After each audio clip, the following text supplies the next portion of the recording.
For over 15 years, Saturdays and Illegal Curve have been synonymous with one another. With insight, analysis, and interviews regarding the Winnipeg Jets, the Manitoba Moose, and all around the NHL, here are Dave Manouk, Ezra Ginsburg, and your host, Drew Mindell. The Illegal Curve Hockey Show, presented by Play Now, the official sports betting partner of the Winnipeg Jets, starts now. Good morning, Winnipeg. Good morning, Manitoba. And for all those joining us live on our YouTube channel and all of our social media platforms, we say good morning, universe, and welcome to Red Day here on the Illegal Curve Hockey Show. Completely unintentional. I guess we were all in the same sort of mood when it came to grabbing our Illegal Curve merch out of the closet this morning. But we all chose red for whatever reason. So here we are, three guys talking hockey for the next 2 hours, all wearing bright red t-shirts. Gentlemen, good to see you both. Good morning. Apologies to everyone for starting a couple minutes late. We were actually too busy talking backstage to one another that we forgot to hit the go live button. What's up, boys? Yeah, I feel like, I'm back in grade 7, and I remember I had this new Nirvana t-shirt that I bought at O Calcutta on Portage, the one that had the smiley face. You remember the Nirvana the black and yellow shirt? Yeah. And I remember I was so excited to get it, and then I remember I wore it to school, and like 3 other kids had the exact same shirt. So I kind of feel like that right now, boys. But yeah, it's good to be back after missing last week's show. Oh, you weren't here? Yeah, no, I was not there, Drew. I was preoccupied. But I'm excited to talk about Jets, excited to talk to Morgan Barron today. Yeah. And we got to obviously talk about the Stanley Cup final, boys, because even though it started a little bit late, I mean, the first 2 games have been, we're being treated to some phenomenal hockey right now. There's no question about it. We'll touch on the Stanley Cup final and later on in the show, but you're absolutely right. Even, it is riveting hockey being played at the absolute highest levels. And so it is a treat to watch. Dave Manouk, good morning to you as well, sir. Thank you. It was rather funny because I was like, I was wearing like a green shirt before I even came on the show, and I'm like, I'm gonna wear this icy one. Forget it. I'm flipping it over, and then next thing I saw Drew, I'm like, oh, that's funny. You're wearing red. As he joined it, I was like, well, Dave, I can go tarps off if you guys want me to. No, I don't think anybody wants that, Ezzy. So we're good, but it's all right. I'll change during the first commercial break. Yeah, we all have the ability to change, but we're all good. It's all. Yeah, this is funny from AJ. This is funny from AJ. He says that we all look like his bank account in the red. So that's a good line there. And here's Ed from Winnipeg. Ed won last night's Illegal Curve OT pool. So congratulations to Ed. He chose Brad Marchand last night, and he's off to Rumors Comedy Club. So Ed will be in touch a little bit later on today with details of your prize, courtesy of our friends at Rumors. So it's a big, big Saturday morning. As he mentioned, in case any of you have missed the news so far, Morgan Barron, Winnipeg Jets forward. Is he a center? Is he a winger? We'll ask him about that. He's set to join us at the bottom of hour number 1, coming up in about 25 minutes time. So we're looking forward to chatting with Morgan Barron about the offseason. He's actually an RFA as well, so we'll talk to him about those contract negotiations. I don't expect that he's going to break the news on the show that he's re-signed with the Winnipeg Jets, but lots to talk about with Morgan Barron as we get going on this Saturday morning edition of the Illegal Curve Hockey Show, presented by our friends at Play Now. But we start overseas in Switzerland. Nice place to visit. I've never been. Dave, you've been to Switzerland? You seem like the kind of guy who's been to Switzerland. I have indeed. Honestly, Drew, when you said that, like I think I'm Drew, you've been to Europe, right? I think I'm the only one here that hasn't been to Europe. Right. But it's funny because I was thinking, like, I don't know for sure, but I'm like, yeah, Dave, I feel like Dave in his early 20s was a guy that had some chocolate in Switzerland, I did. In fact, I've been to Switzerland twice. Twice. Yes. When you got a PJ when you have a PJ at your disposal, you just fly off to Switzerland if you need some fondue or whatever. Well, I had to go deposit AJ's money in the Swiss bank, so we're all good. Dave, do they call it Swiss cheese or do they just call it cheese in Switzerland? They just call it cheese. Yeah, I saw that joke coming from a mile away there, Big Daddy. That was right on point with you. But we start in Switzerland because the news came out earlier this week that Rasmus Kupari has decided to continue his career, not his NHL career, but his hockey career, not with the Winnipeg Jets, not in North America, but rather signing a 2-year contract to play for Lugano in the Swiss League. on both, it makes some sense to me, which I'll get into in a moment here too. But the timing of it, I thought to be pretty interesting, that he decided to strike so early in the offseason before really things could get further down the road in negotiations, if there were any to happen. But he decided, I would say, to take the bird in the hand that was the Swiss League offer, rather than wait to see what came out of the bush with regard to the Winnipeg Jets and NHL opportunities. Yeah, and look, guys, I mean, he was a guy who was a healthy scratch, right, at points this season. I think, what did he end up playing, Dave? 59, 60 games? Yeah, 59. Right? And he had a much better season this year. I think we would all agree on that. His first year in Winnipeg, I don't think he scored a goal. He did not. Correctly, in 30 games or something, right? So, I mean, he's a guy that I think showed signs of improvement. But I think part of the reason why he decided, and again, I don't speak for him, I didn't speak to him, but I think part of the reason why is he's looking at the depth chart, and like he's seen a player like Morgan Barron, who we're going to have on the show, who he's fighting with to get into the lineup, right? You throw in a guy like David Gustafson, right? Who I think is an RF. Is he an RFA, or does he have 1 year left? I forget. But Gustafson's under contract. Yeah, he's under contract.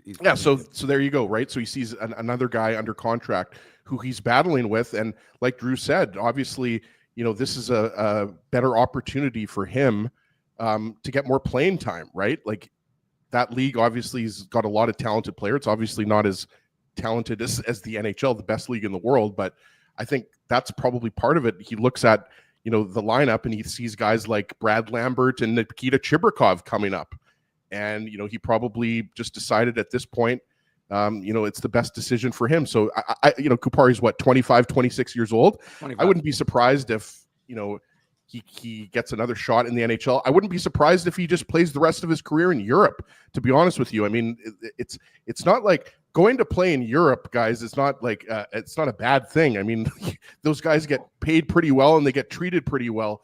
So the best to Rasmus. I'm going to miss his top flight speed, because I think he was like 4th or 5th fastest skater in the league this year, right, Dave? Something like that. But yeah, I mean, it's a loss, but obviously, the Jets have a lot of players in the system that I think they're Rasmus Kupari. I don't want to say he's replaceable, but I mean, he is a guy that, I mean, he was kind of stuck as kind of that 13th forward, right, boys? Well, I think the writing was on the wall for him. Obviously, he played a significant number of games, this season. He played 59 regular season games, which is a big number. Then he suffered the concussion, and that concussion really was a setback for him, and impacted the rest of the season after that, where he became more of a part-time player, if that, for the Winnipeg Jets, and he certainly was not. Well, because he also had the relapse, right? So he played the one game. He played the one game against Washington, and then I think it was against Washington in March, after basically missing the entire month, and then was out for a significant period of time as well, while he's dealing with it again. And then, of course, by that point, he's missed almost 2 months, or he's played one game in like 6 weeks or whatever it was. And you're not really going to be putting him into the playoff roster when everybody else has been flying and ready to go. Yeah, exactly right. So that certainly was a big setback, and then didn't get into any of the 11 Jets playoff games as well. Pardon me, not 11 Jets playoff games, 13 Jets playoff games. So it's just the timing is a little bit weird. I don't think that by any means this is a tremendous loss for the Winnipeg Jets. I suspect you're exactly right, Ezzy, that he sees the writing is probably on the wall in terms of other young, talented players who might have a bigger upside to him. I mean, his greatest asset, no question about it, was his speed. Unfortunately, there's more to the game of hockey than strictly speed, and that's really also where he suffered. Like, if it was a skating race, he was going to be a great player. The Jets would have loved to keep him around, but he was limited in his abilities beyond strictly the speed that he brought to the table for the Winnipeg Jets. Right. Yeah. And sorry, Dave, I was just going to say, look at some of the players that were used for the Jets in that playoff run, right? Like, you're talking Jared Anderson-Dolan, sure. Dominic Toninato was used, right? I think when they needed just kind of more crash and banging on that fourth line. And I realize, people want to see more of the speed and more of the skill. The one thing I would say about Rasmus Kupari too is, he did have trouble finishing, right? Like, he's a guy that, you could see that sometimes, like, his hands couldn't keep up with his skates, right? Yeah. So I think it's a loss. Look, I mean, it's a guy that, would be nice to have as the 13th forward or the 14th forward, right? A guy that you can put in on the fourth line at center, right, Dave? But I mean, the reality is the guys have other players that can fill that role. Yeah, I mean, it's just I'm with Drew. I was a little bit surprised. I mean, he's 25 years old. The Jets will qualify him, so they'll be able to protect the asset until he becomes a free agent, which is at 27. Right. So the next, and it was a 2-year deal, right, with in Switzerland. So I agree. It's a little unusual at 25 to kind of be giving up on the NHL. I mean, his qualifying offer would have been 1.1. So no, but I'm just saying, but 1.1, he's most likely not being sent down to the Moose. So the fact of the matter is he's going to make it at least $1 million. And it's not as if the Jets didn't play him. They played him for 59 games last year. Mm-hmm. So he definitely had the opportunity. And Scott Arniel was pretty much full of praise for him, during training camp. Because there were a lot of question marks. I was I don't want to say he was a one-trick pony, but, what did he bring? And, you were wondering, would he be able to have that ability? Now, it's ironic that with Adam Lowry's injury, there's going to be more center opportunity, at least to start the season next year. So you wonder why. I just think to me, it's a year too soon for him to be making this move. I would have signed at least another 1-year deal with Winnipeg and been like, okay, let's see what I can do in this year, my 25th year. And if I can't, then I go to Switzerland. I don't know that the money. I don't know what he's getting paid in Switzerland. It's not public. I was going to say it's possible he's making more in Switzerland. It's funny, as I looked it up. I tried to figure out the salary structure in Switzerland, and Dave was converting francs and euros and British pounds, sterlings, and exactly. I had the whole list of all the various currency over there in Europe, but I didn't get the impression he would be making more money. So and you have to think. Is there a Puckpedia for the Swiss League? There, as far as I can tell, there is not. So they and Jay Miller's asking if the Jets still own Vesalainen's rights. They do. He'll be a UFA, I want to say, next year. So they might have him rights for one more year as long as they qualify him. But the point is that I just thought it was an interesting move from Kupari, because I could understand if he had the Ville Heinola treatment where he played sparingly. But the reality is he played for 59 games, got injured, and then came back. It's not like the irony is he came back when he was ready. He was back in the lineup. Problem was he wasn't ready. So he relapsed, has to deal with concussion protocol again. And then he's essentially done, but that's not through any fault of the organization. That's not his own. I'm not blaming him, but it's just a reality of his situation, I should say. And then you have a guy who is you're not getting in the lineup when you haven't played for 6 weeks or one game in 6 weeks. So again, do I think it's a huge loss? No. I mean, we talk about the Jets' depth though, and it's good to have competition.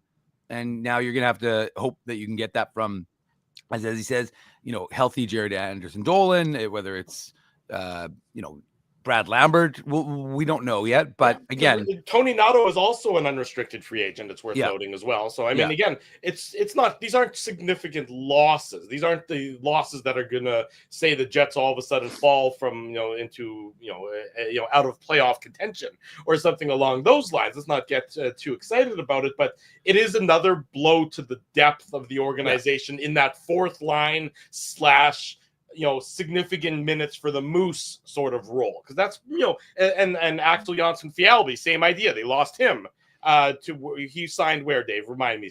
Was it back in Sweden? Where he signed?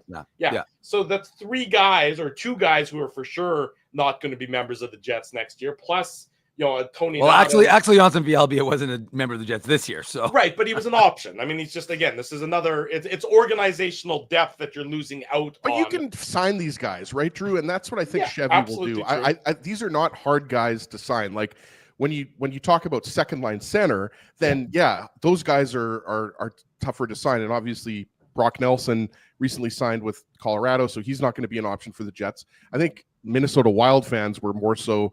Dave, I think you'd agree. They were pretty vocal on social media that the Wild fans wanted Brock Nelson because he's from Minnesota, right? But these guys you can sign, right? He's close. He's from closer to Winnipeg than he is closer to St. Paul. It's true.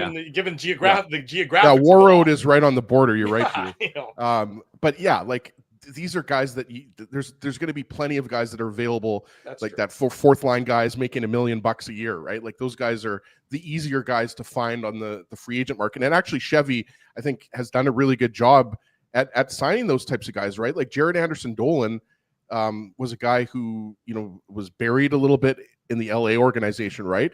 And I thought he was really impressive in a short stint with the Jets this year, right? In the playoffs specifically, right? So I think I'm not too concerned, but yeah, I think one of the things that stands out to me about Rasmus Kupari, and obviously, we can move on to other things if you want, Drew, but I think Kupari has untapped potential, right? I think you saw a player who had the ability to possibly move up in the lineup, and he never really, to me, the thing that stands out, again, like I said earlier, is, he was always a guy that was around the net, has good speed off the wings, right?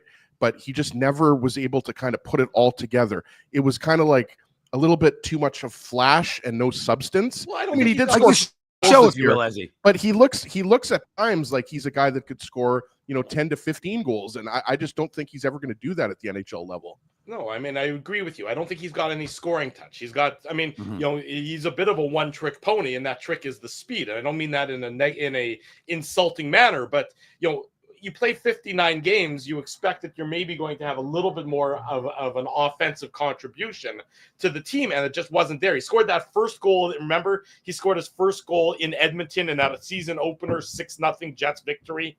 If you want to go way back to last October, and that was his first time scoring for the Jets after playing 28 games last year and not getting a goal. I mean, this is a guy who's played 87 games over the last 2 years at the NHL level, and has a grand total of 5 goals and 4 assists.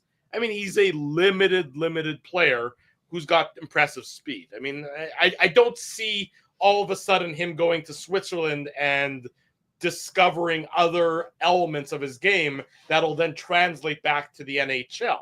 I think he might be successful in Switzerland. That wouldn't surprise me at all. But no, I don't see it, working at the NHL level for him, Dave.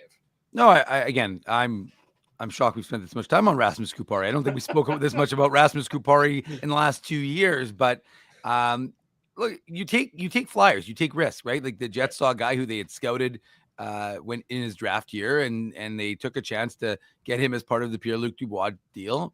They had him for 2 years. They thought that there was something more to his game other than just the speed that they could develop. They were never able to get the best out of him. So c'est la vie. I mean, he moves on to Switzerland, and the Jets have to find another depth forward. But again, I don't think we're sitting here talking about a loss of a potential second line center, I mean, he obviously moved up a little bit this year with opportunity and with guys getting injured.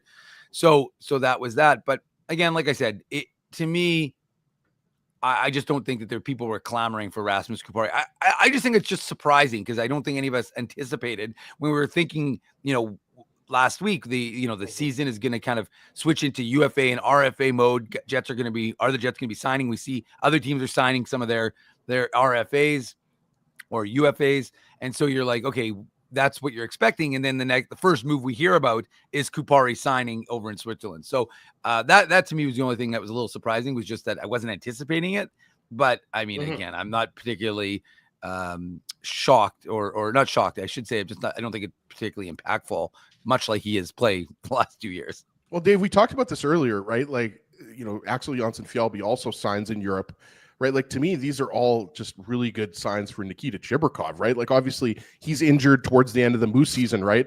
So his season didn't finish how he wanted it to, but this is something we'll be talking about, I imagine, as we get deeper into the off season. But like, Nikita Chibrikov, to me, guys, factors in next year. I'm not saying that, he's going to be a top 6 forward for the Jets, but like, when you see veterans like Jonsson-Fjällby and Kupari not re-signing, I mean, that's just even more opportunity for me, to me at least, that the door is wide open for Chibrikov to possibly, play a full-time role with the Jets this year. Well, that's just my 2 cents on that. The fourth line for the Winnipeg Jets next year might have a completely different look to it. I mean, there's plenty of opportunities, to your point. Brandon Tanev's a UFA. Mason Appleton's a UFA. And a lot of people are assuming he's not going to be re-signed. And then a guy like Alex Iafallo is going to move up in the lineup there as well. But then you also factor into what Dave said before, Adam Lowry. He's going to be out of the lineup for the first, let's say month or 6 weeks of the season. at the bottom, focusing strictly on the bottom, two lines, there's going to be opportunities. There's going to be jobs that can be won in training camp. You mentioned Nikita Chibrikov.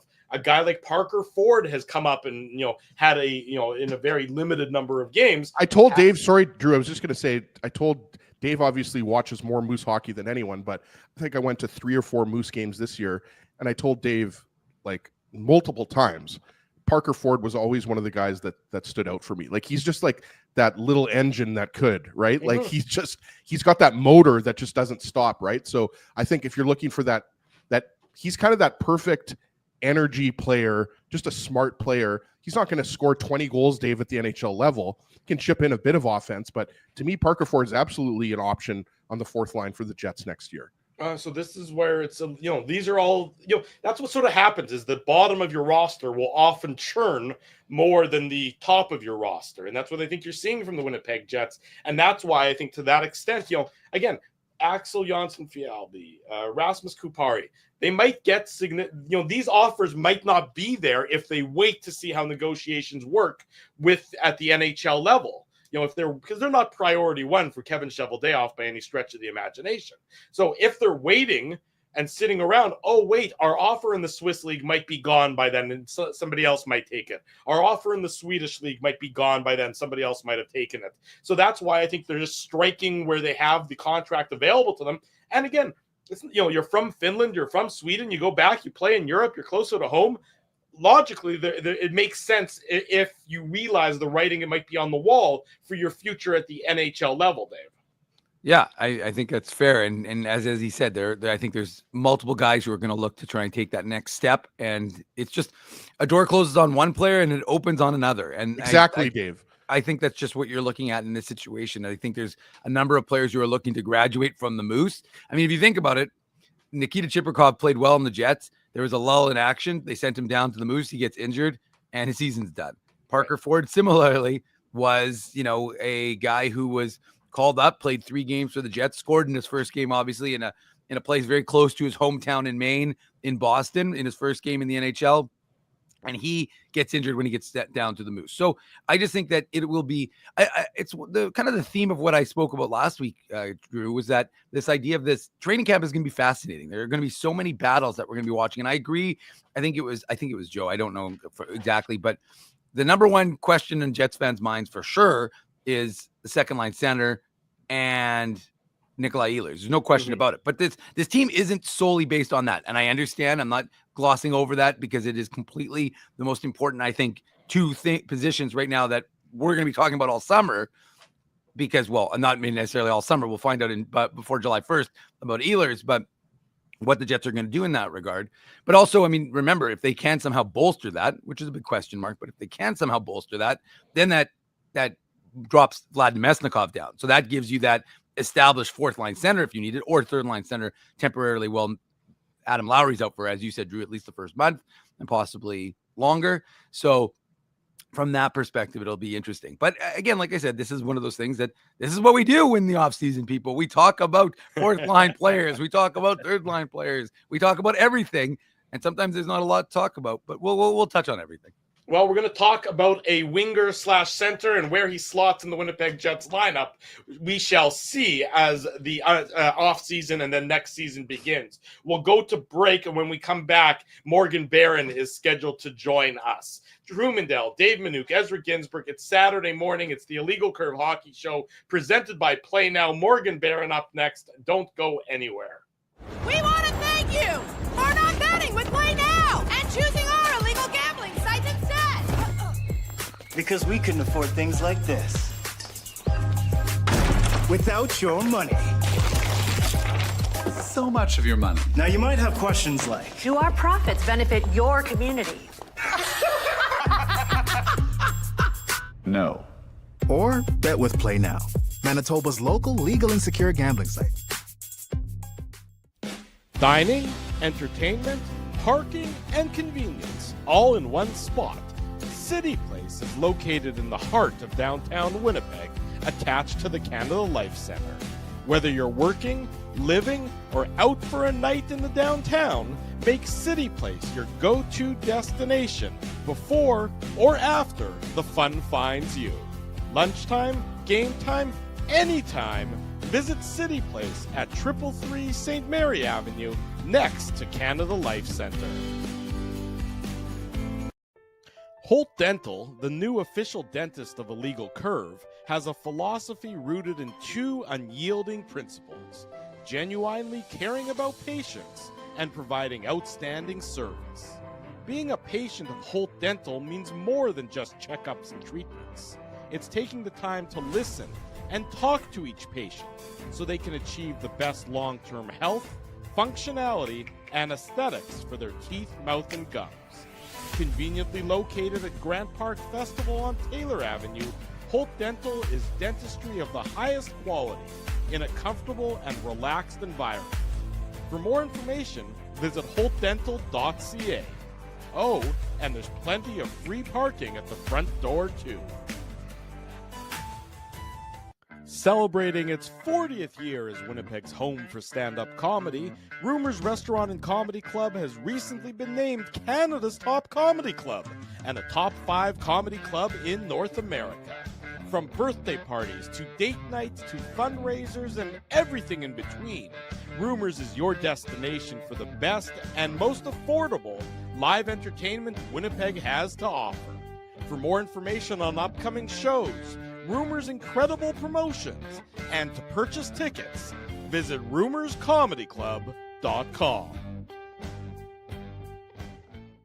At Boston Pizza, a fast lunch doesn't have to mean fast food. Now you can get a $15 lunch served in just 20 minutes, including your choice of a main, side, and drink. That's right, lunch for $15 at your local Boston Pizza.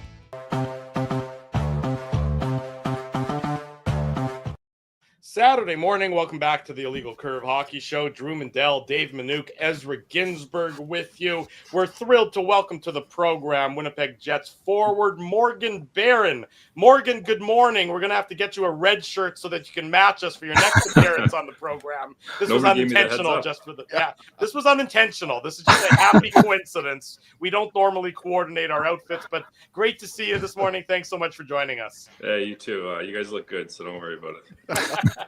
Where's off season for you? Are you back in Nova Scotia, Morgan? I am back in Nova Scotia, yeah. Okay, so let's maybe start with that. The off season, obviously, the season ended with that dramatic defeat in Dallas, and we all remember the emotion that was going through that entire game and the entire team there. What has been sort of Morgan Barron's routine and life so far since that game came to an end? Yeah, I think you kind of go through the process there. Obviously, like you said, it was real emotional. So, we stayed in Dallas there for the night and then traveled home. But, I think for all of us, it was kind of good to be together as a team in those moments and kind of be able to lean on each other and go through it together. I think pretty quickly after that, obviously, the disappointment settles in from losing and, a series that we all felt we were capable of winning and could have moved on. But since then, it's just been a little chaotic. I know we were in Winnipeg for maybe a week after the season, and then started the long journey home, made the drive back to Nova Scotia, and then went out and visited my girlfriend's family in Oregon. So it's been really busy. It's, obviously we all wish we were still playing, and, we've kind of been able to keep up and watch some of the games since then. But, it's like you said, it was pretty emotional. So it was kind of a different ending to the season than what we would have liked, but also than what was normal. Well, that's what I was going to ask you about there, Morgan. The sort of the disappointment this year. Anytime you don't win the Stanley Cup, there's an element of disappointment. But how did the end of the season feel different from this year versus the last couple of years, let's say? Yeah, I think this year was a great example of kind of the roller coaster that the playoffs can be. Obviously, to win that first series against St. Louis in the dramatic fashion that it ended, I think everyone was really riding a high from that and felt really good going into that Dallas series. And then, we had some moments in that Dallas series where I thought we were playing really good hockey. Obviously, we were able to win a few games, and especially that last game in Dallas, it felt like we were right there. Obviously, it comes down to an overtime goal, and it's. I think it's obviously a step in the right direction to advance past that first round. We haven't been able to get past that since I've been there. But it's like you said, especially after winning the President's Trophy and kind of having the regular season that we did, I think everybody in that room wholeheartedly felt that we had a chance to go on and really still be playing right now and have a chance at winning the Cup. So, you take a lot of the same things from it as you would another season. It's like you said before, anytime you don't win the Stanley Cup, I think there's things that you can improve on and there's ways you have to get better. But, I think it's been a good evaluation process for everybody so far to look back and realize how we can get better for next season. Morgan, just sticking with that, you just mentioned, obviously it's a disappointment that you guys weren't able to go to the Stanley Cup final, and you mentioned the President's Trophy and the emotional roller coaster. Like, now that it's been, even though you said it's been a whirlwind for you since the season ended, like, have you had a lot of time to kind of reflect on just how amazing of a season it was for you guys, right? Like, just mentioned it, winning the President's Trophy, the 15-1 start, almost getting to the conference final. Like, have you spent a lot of time just thinking about how much you guys accomplished this year? To be honest with you, not a whole lot of that yet. I think kind of as time passes, that's something that happens more. But to me, it still kind of feels like a fresh wound, to be honest, especially when there's other games going on. When you see in the background that Edmonton and Florida are still playing, I think you still have those feelings of I wish that was us, that should be us, so on and so forth. So there's definitely been a few quick moments where you think back to the good moments of the season and all that we were able to accomplish. But, at the end of the day, the goal is the same for everybody. I think it's advancing in a few more rounds and having a chance to win that Cup. So there'll definitely be some positives we take out of it. But at least personally, I still feel like it's, until that Cup is handed out this year, then maybe we can reflect on the positive parts of it. But right now it's still, a lot of feelings of I wish we were still playing. Morgan, what was it like working with Scott Arniel as his first year as the head coach? I mean, obviously you knew him as an associate coach with the organization, but that's in a different capacity. We know he had a great season, a Jack Adams nominee, but what was it like for you kind of changing that relationship with him and being under him as a head coach? It was great. I think with Arnie, he's real genuine, and kind of,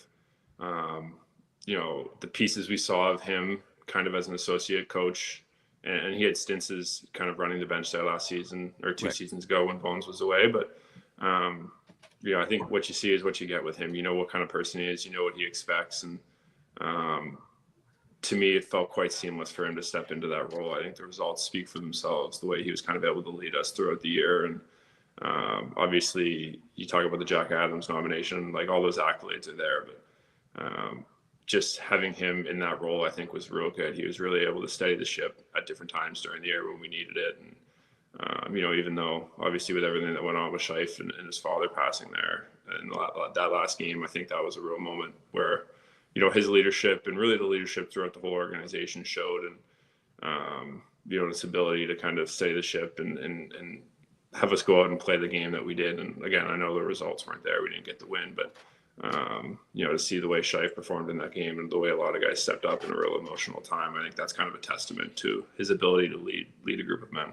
Morgan Barron is our guest on the Illegal Curve Hockey Show. Now, Morgan, all season long, we've heard that, it was a really tight-knit group in the dressing room, that you guys were, it was almost unique in the culture and the connectivity in that room.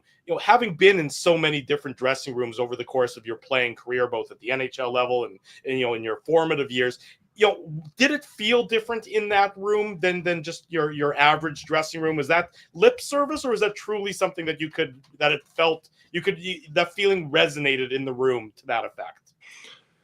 I think it's funny you say lip service. I think everybody, you can probably ask anybody in the league and they say they have a special group and everyone's truly close knit. But I do really think there is something special about it. I think when you look at the core that's been in Winnipeg, it's been fairly consistent. The guys who have been drafted or been traded here, everybody seems to want to stay. And especially it was cool to see a lot of those guys sign extensions kind of before the playoffs started. I think it speaks to the group that we have. All the guys who are there when I got there and through the last 3 years, I think it's a testament to them and their ability to kind of bring guys in and make everybody feel comfortable. And at the end of the day, make guys want to play for each other. It's pretty special to be a part of that. And, that all shows on the ice, but then there's a lot of stuff you guys don't see off the ice of guys being together and just genuinely enjoying each other's presence at the rink. I think when you talk about reflecting on the year, it was fun for me to go to the rink every day. It was fun to show up and be around the guys, be around the coaches. And I think that's something that, obviously comes with winning, but, it's kind of a chicken or the egg situation where, you win more as a result of that, but also, the other way around, when you're winning, that's obviously going to be the result. So it's been great. Really enjoyed it. And, I'm already excited to get moving again and see the guys soon, hopefully. It was fun to cover you guys as well, Morgan, with all that winning and the playoff run. I mean, I think I speak for Drew and Dave and pretty much everyone watching or listening on the podcast that we're thinking what you're thinking. We wanted the season to keep going, and we wanted you guys to be playing the Oilers in the conference final. I wanted to ask you about center versus wing, because obviously you played both this year, and I'm sure you would admit that you're going to play wherever the coaching staff asks you to play. But I just wanted to get your personal opinion, because we talk a lot about you moving from wing to center, and it's obviously you made the transition look easy. You were very good up the middle. What do you prefer playing? Like, what are the things that you like playing about center versus playing wing, maybe? I think I think most teams now, the system is often quite similar. I think obviously you get in different situations depending on what you're playing, but to me, I think center is, it's a lot of battles on the face-off dot rather than kind of boards battles so much, the other big difference is kind of, I think we revert back to those positions coming back into the D zone, but there's also a certain flexibility of, if someone is the first guy back and I'm the third guy back on the back check, ultimately we kind of just fill spots. So, I think part of the transition for me and the ease of it, I guess, as you put it, that kind of came with our system, and the guys I was playing with and all that, playing with smart players and playing the system where everybody's committed to. I think that makes it a lot easier. Obviously enjoyed taking the face-offs. To me, that was a part that was fun, and I had taken a lot in college and through the American League, especially before being traded from New York. I played a lot of center in Hartford, so that was kind of part of the game that I did miss. And I guess you talk about adjustments. I think that was a big one where, especially at the start, you're taking face-offs against a lot of guys who have been doing it for 10 years in the league, right? And I've kind of taken a little hiatus from it, I guess, and then kind of were thrown back into the fire. But that was something I enjoyed doing. Obviously, I do enjoy playing in the middle, but it's kind of like you said, I think kind of when you're playing on a team, it's been as successful as the Jets have for the past few years. I think everybody's just committed to filling the roles and doing whatever is needed for the group to move forward. So that's kind of the approach I'm taking as we move forward. And, hopefully as the off season moves along, I'm sure I'll get a little bit of clarity as to what's going to happen. But, cards are kind of off the table once the season starts with injuries and trades and all the things that happen. So we'll take the punches as they come and roll with it. Morgan, you mentioned some of your teammates signing extensions this season. You are an RFA with arbitration rights this summer. What's that like for you? I mean, Drew said you might be breaking news for us on the show. You're welcome to do so. But just from your perspective, what is that process like? Are you involved, or you just kind of leave it to your agent? No, it's mostly to the agent. I do not have any news to break at the moment. So I think that's something I think that's what you pay your agents for. That's their job. They're obviously good at it. And, as the summer progresses, I'm sure I'll have more clarity, and maybe one of these days I will have news to break on here. But I think it's still early, especially when teams are still playing. I think, the process probably moves a little bit slower than people think sometimes. Or maybe it's moving quicker in the background. I have no idea, but that's how uninvolved I guess I am. And I think most players are.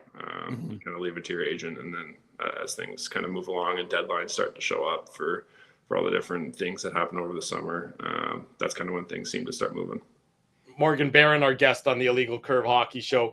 Last year when the season ended, the talk was 10 or 15% better. Everybody had to find that extra 10 or 15%. And you guys certainly found that during the regular season and even in the playoffs, getting past that first round, as you mentioned. What's the focus of this off season? Maybe both as a collective and individually for Morgan Barron himself. I think it's going to be a lot of the same, like you say, 10 or 15% better. I think that's going to be probably the goal again, is kind of getting through that and taking that next step, like we talked about, I think, as a team. To me, the prior 2 seasons before this one, the playoff runs felt quite similar. Obviously, you look at the trend in winning that game 1 and then losing the next 4. I think that was something that really left a bad taste in our mouths when it happened. But that 10 or 15%, I guess, this year was getting through that first round and kind of giving ourselves a chance to advance. And that's going to be the focus again. And I don't think it's as simple as being satisfied that we took 1 step. I think it's about taking the next step and the next step. So, as things move along this off season, I think we'll probably get chances to kind of connect with the coaches and see what that focus is. And then, for me, I think it's, first and foremost, everybody's always banged up, and kind of getting healthy, getting back in the gym and get moving. And then, we'll be on the ice here pretty shortly and kind of working on all the skills that you don't want to say you lose them during the year, but I think the summer's a great chance to refine all those things and kind of work on your individual skills and find ways to apply them. So I think it'll be a good off season for me and all the guys, and we'll kind of hit that ground running another 10, 15%, like you said. I'm always curious to know, Morgan, if how much hockey players are watching when they're not playing hockey.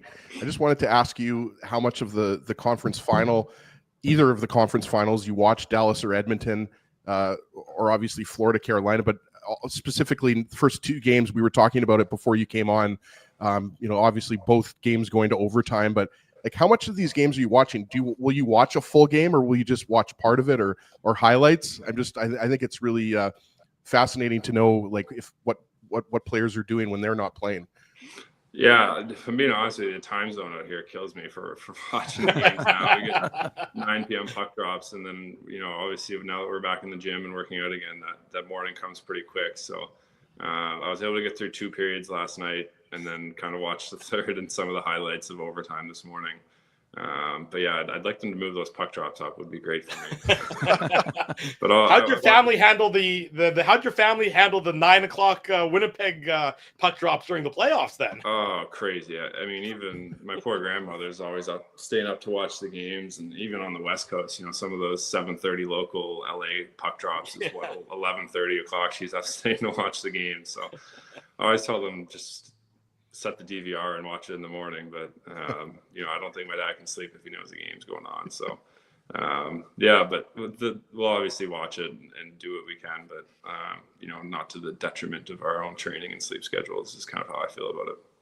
Morgan, you mentioned LA, which segues nicely for me to a good friend of yours, Jeff Malott. And, one thing for you guys is that you want these guys to get the opportunities within the organization, but if they can't, to be able to go on and blossom with someone else. What does it mean for you, for a guy you've obviously been friends with since your Cornell days, to be able to see Jeff, go get that opportunity with the LA Kings and then run with it and get in some playoff games with them?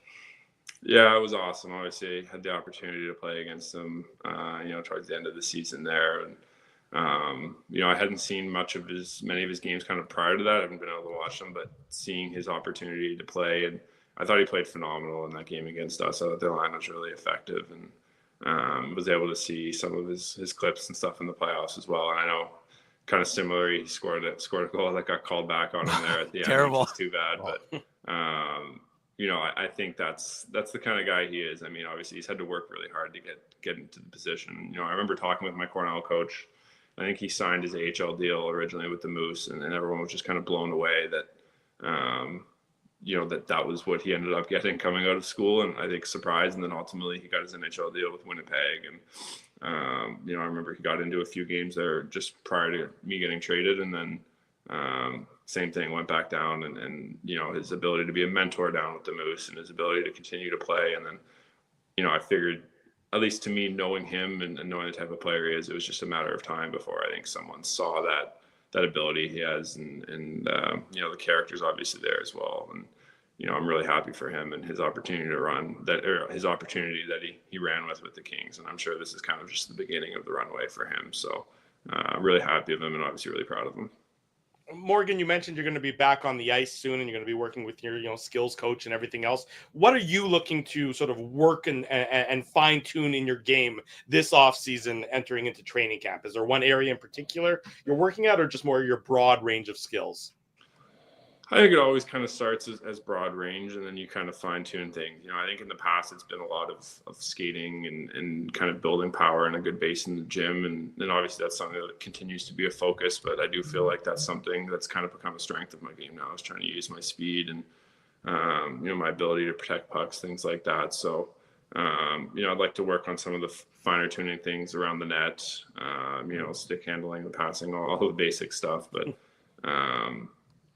I think it'll be, for me, I think you kind of continue to evolve your game throughout the years. You kind of add one or two skills and really get them down every week or every month of the summer and keep adding to that repertoire. So, I think you kind of complement the things in the gym and getting stronger with those abilities on the ice.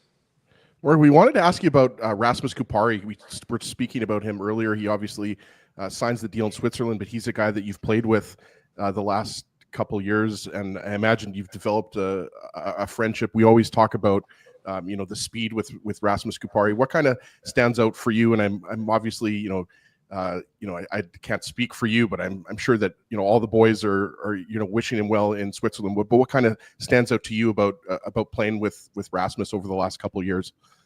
Yeah, Rasmus was great. I think the speed is the first thing. He's honestly one of the best skaters I've ever had the ability to play with. I think, obviously his straight line speed is the first thing that stands out to you, but also his ability to cut a corner and do a cutback and continue to hold his speed through that. That was the thing that I remember first stood out to me with him. And, I think he's kind of got all the tools and you've seen him put it together, as the seasons have gone on. So, I don't know the details or anything of his deal. I obviously kind of expected him to be back in Winnipeg, but the decisions he makes, I think, are for whatever he feels is best for him and his family. And the other thing I'd say is also, you never know where things go kind of over time. So, obviously I'll miss him a lot in Winnipeg if he's ending up in Switzerland for the season, but, you just hope guys like that are continuing to be happy and be around family and friends. And, I'm sure he'll have a ton of success over there for however long he's there. Morgan, you don't obviously listen to the goal calls when you're playing the game. Maybe you watch the highlights after the fact. I have a question for you. Do you think Dan Robertson gives you a little Atlantic Canada boost when he's making when he's making your goal calls rather than everybody else's on the team? And I love Dan. Dan's great, but I always think that there's a little extra flair when you score versus someone else who's not from Atlantic Canada. Yeah, I don't know. I certainly appreciated it if that's the case. I remember he actually called my brother's first NHL goal with Montreal because he was working previously with the Habs. And I know some guys are really kind of in the weeds with who's calling who and who's called the Rangers or who's called the Kings or whoever for years or decades or whatever it is. And I just hadn't kept up with it. I don't know who the guys are. I recognize some of their voices, but I remember watching kind of the highlight of my brother's goal and being like, wow, that was a phenomenal call. I thought that was fantastic. And then of course, finding out it was Dan and that was kind of my introduction to him. And then we hired him in Winnipeg and I think he does a great job calling the games. Obviously I missed a few this year being injured, and you kind of get to watch some of the games sometimes down below on the TV and hear his calls. So it's actually quite neat to hear them and obviously get a chance to chat with him and stuff in the dressing room every once in a while. He'll bring up something about back home. So it's always a nice taste of home when I do get to kind of chat with him. Last one for you, Morgan. We've been doing this for, far too many years, to be perfectly honest. That Game 7, the comeback is a seminal moment for hockey fans in Winnipeg and will live on for lore for decades to come. What was it like, being at ice level, the mood in the room after the buzzer sounds to go into overtime? Just sort of walk us through that emotional roller coaster that was the ending of regulation in Game 7 and then the OT winner. Yeah, it was really special. I think you look at the way that everything shake down and to me, I think when those guys go out there and we're down 2, I probably had similar thoughts to everyone else kind of in the building, like, oh, this isn't looking good. And, then you get the first one and it's like, okay, one goal with the goalie pulled, and let's see what can happen here. And then all of a sudden you get the second one. And, to me, it almost felt like we were given a second life. It felt like things were trending really in the wrong direction. And all of a sudden you have all the momentum, you're going to the room, everyone's so fired up. And, at least to me and to what it felt like, the energy around the rooms, it didn't feel like there was a chance we were losing that game at that point. I think Helly had made some huge saves kind of coming down the stretch there in that game. And, obviously to get those 2 goals and head into overtime and the momentum in the rink, like all that stuff really, really carries a lot of weight. And then obviously the overtime goal and the mood in the dressing room was just, I think the energy that you guys kind of saw in the rink carried right through everybody into the dressing room after the game. And honestly, I think the moment off the ice that I'll always remember is, getting in the car and driving home. And I had one of my good friends was, at the game, and my girlfriend, and just getting in the car and getting onto Portage. And I think it was hour and a half after the game, and the streets were still packed. Like, people were honking their horns, walking, waving their flags, screaming. Like, it was absolutely banana lands out there. So I think that was a great moment for me to kind of see, what that moment meant for the city and how involved and you already know how passionate all the fans are, but I guess just kind of the weight that carries, throughout the community. And, that's obviously been the moment I've been asked about the most from people in Winnipeg or people back home who are watching the game. Everyone wants to know what Game 7 was like. And, it's certainly a game and some moments that I'll always remember, as what I'm guessing will be one of the highlights of my career when it's all said and done. Morgan Barron, Winnipeg Jets forward. Time will tell if it's a centerman or as a winger. We'll let the you and the coaching staff figure that part out. Thanks so much for joining us this morning, Morgan. Have a great rest of your off season. It'll be September and training camp before we know it, but I hope you get some time for yourself and your family and your girlfriend and relax a little bit and everything else. We appreciate you joining us this morning. Yeah, thanks, guys. Thanks for taking the time, and I'll see you soon, hopefully. We'll see you soon. Thanks, Morgan. Take care. There he goes, Morgan Barron joining us this morning on the Illegal Curve Hockey Show. Got to get him a red shirt, Drew. We'll get him a red shirt. We'll get him a red Illegal Curve shirt. No question about that. We'll go to break. Let's take a break. We'll come back. We'll talk about that interview, much more about the Jets. That was just great. It was really a treat to sit down with Morgan right there. Don't go anywhere. Much more of the Illegal Curve Hockey Show set to come. We'll discuss the interview that we just ran with Morgan Barron up next. We want to thank you for not betting with Play Now and choosing our illegal gambling site instead. Because we couldn't afford things like this without your money. So much of your money. Now you might have questions like, Do our profits benefit your community? No. Or bet with Play Now, Manitoba's local legal and secure gambling site. Dining, entertainment, parking, and convenience, all in one spot. City Place is located in the heart of downtown Winnipeg, attached to the Canada Life Centre. Whether you're working, living, or out for a night in the downtown, make City Place your go-to destination before or after the fun finds you. Lunchtime, game time, anytime. Visit City Place at 333 St. Mary Avenue, next to Canada Life Centre. Holt Dental, the new official dentist of Illegal Curve, has a philosophy rooted in 2 unyielding principles: genuinely caring about patients and providing outstanding service. Being a patient of Holt Dental means more than just checkups and treatments. It's taking the time to listen and talk to each patient so they can achieve the best long-term health, functionality, and aesthetics for their teeth, mouth, and gums. Conveniently located at Grant Park Festival on Taylor Avenue, Holt Dental is dentistry of the highest quality in a comfortable and relaxed environment. For more information, visit holtdental.ca. Oh, and there's plenty of free parking at the front door, too. Celebrating its 40th year as Winnipeg's home for stand-up comedy, Rumors Restaurant and Comedy Club has recently been named Canada's top comedy club, and a top 5 comedy club in North America. From birthday parties to date nights to fundraisers and everything in between, Rumors is your destination for the best and most affordable live entertainment Winnipeg has to offer. For more information on upcoming shows, Rumors' incredible promotions, and to purchase tickets, visit rumorscomedyclub.com. At Boston Pizza, a fast lunch doesn't have to mean fast food. Now you can get a $15 lunch served in just 20 minutes, including your choice of a main, side, and drink. That's right, lunch for $15 at your local Boston Pizza.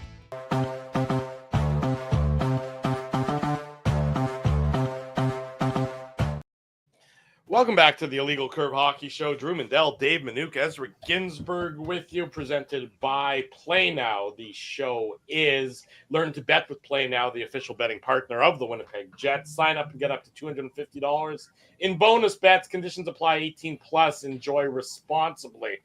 Just a great interview with Morgan Barron. I mean, to have an opportunity, I appreciate he gave more than the rote standard answers, which I really appreciated, because sometimes players default to the cliches. Morgan Barron's a Cornell grad, Drew. What do you expect? He's a smart guy.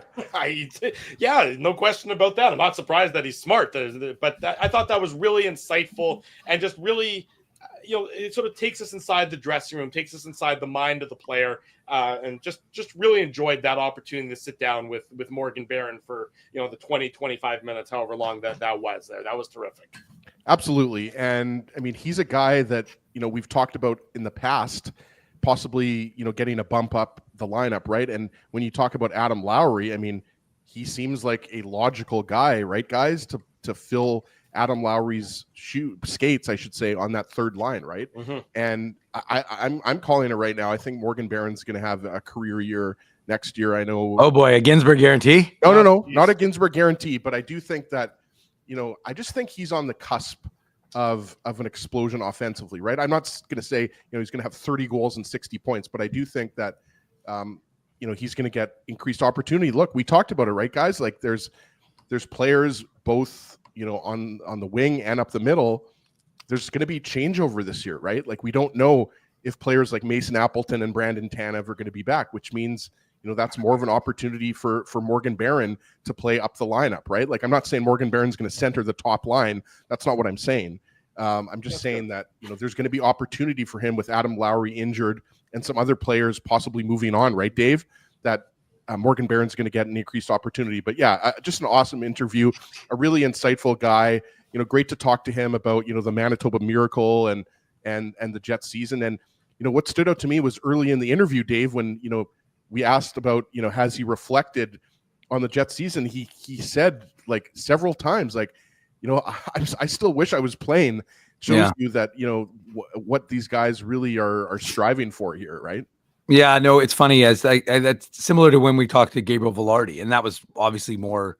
It was more recent after they had lost, but the point was you could just sense he's like, we were asking him questions about already next season, and he's like, I'm still processing the loss and like still thinking about what I could have done better. And yeah, it doesn't go away easily because especially for a team, it's not like they were a team that didn't expect to do something in the playoffs, right? They were a team that they thought could win the Stanley Cup.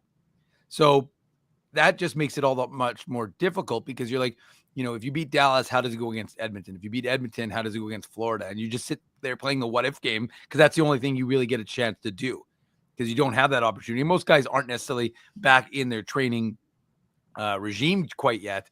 So they're kind of left to play that game of what if. And it's interesting, as I thought his answer to you, though, in terms of watching, because some guys will devour it and watch it like any other fan and just watch the games.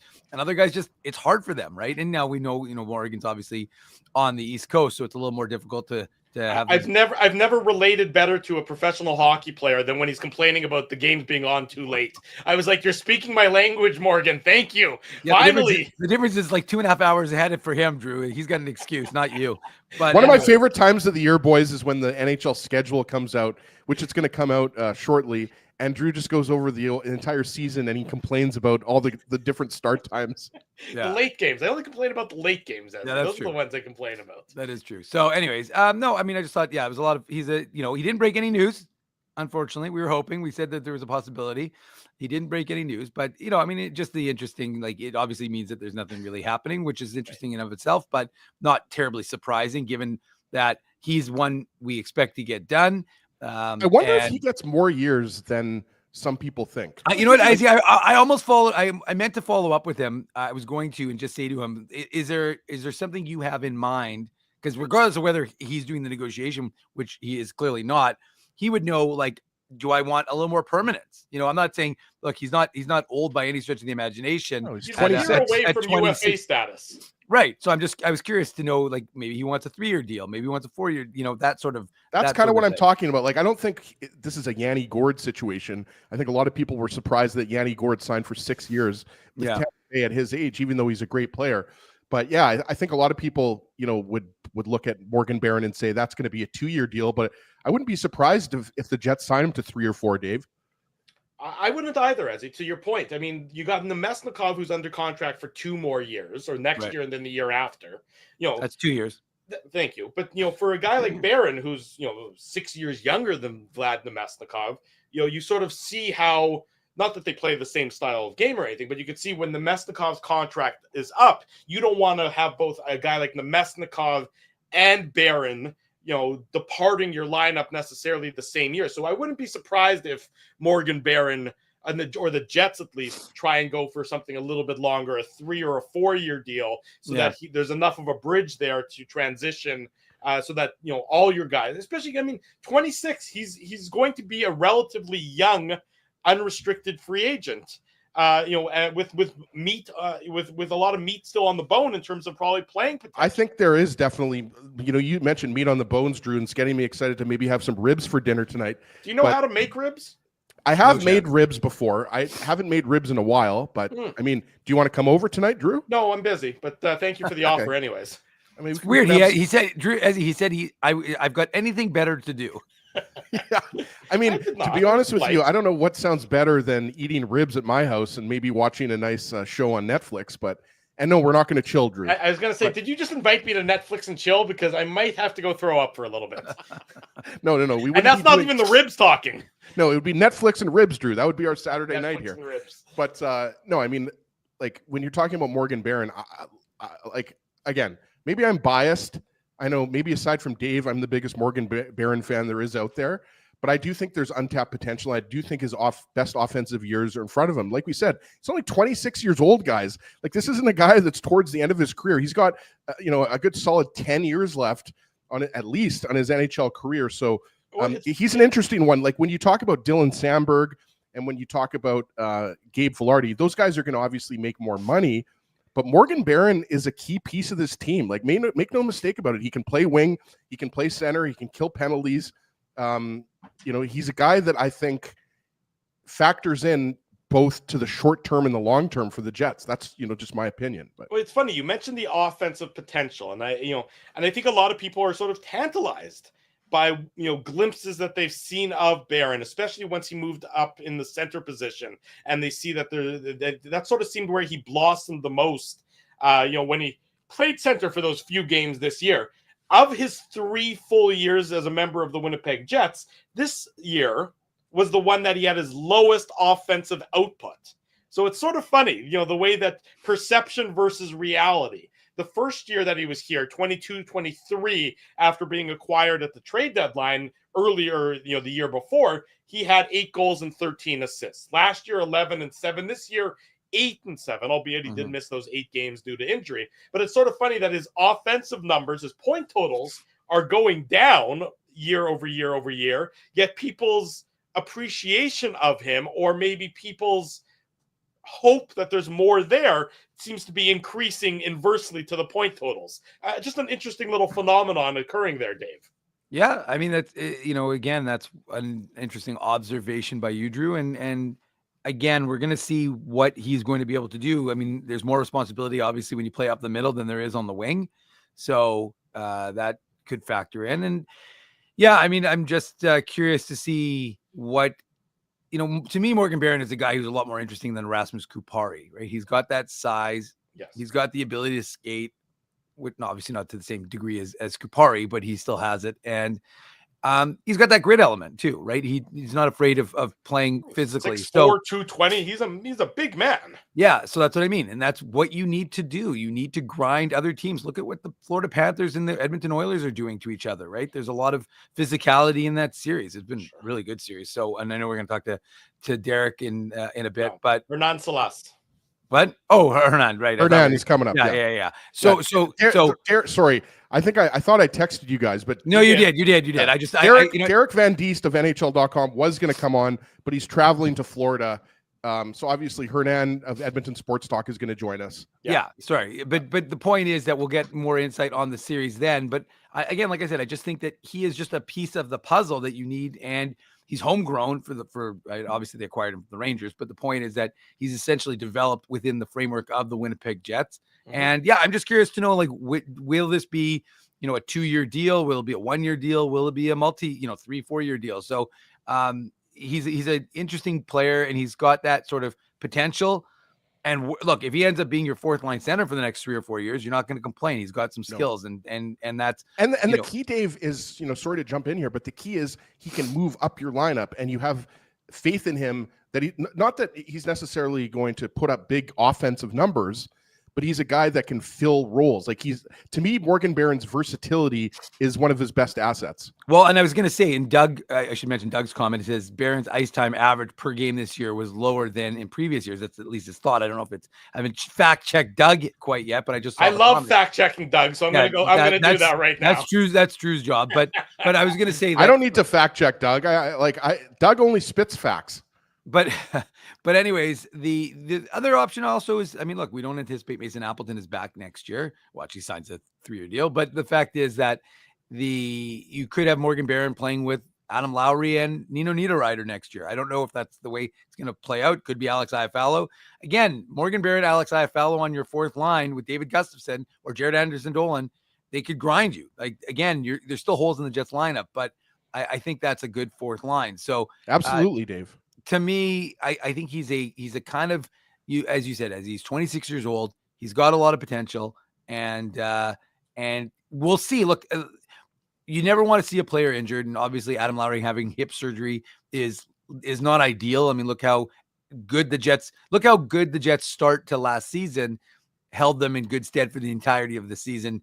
Sure. In its entirety, I should say. Got them on the right foot to regular season success, and ultimately making the playoffs when you go on that kind of a heater. Right. But the fact of the matter is that, maybe we see Morgan Barron jump up into that 3C role with Adam, even though Adam Lowry was really a 2C.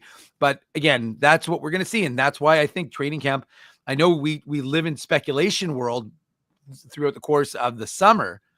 But, once training camp hits in September is when we're going to really start to see where the rubber meets the road, Drew, in the sense that you'll see what roles guys are getting into. And like I said, there's so many question marks, right? Will the Jets acquire a 2C? Are they going to go back in with, with Nemestikov, Perfetti, and question mark? Or is it going to be Ehlers? That's just, you have to acquire.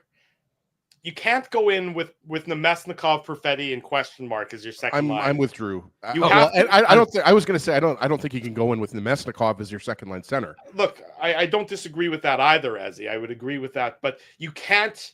If you lose Ehlers, you need to at least have a significant upgrade on Nemesnikov, and then maybe you try and plug and play somebody into Nikolai Ehlers' spot. A lot easier said than done. But all of a sudden, if it's, Ehlers' replacement, Nemesnikov still, and Perfetti, boy, that is a thin second line to start the season. I know that the Jets have trouble, signing somebody in free agency. That's been documented, that they usually are more offer sheet, Drew.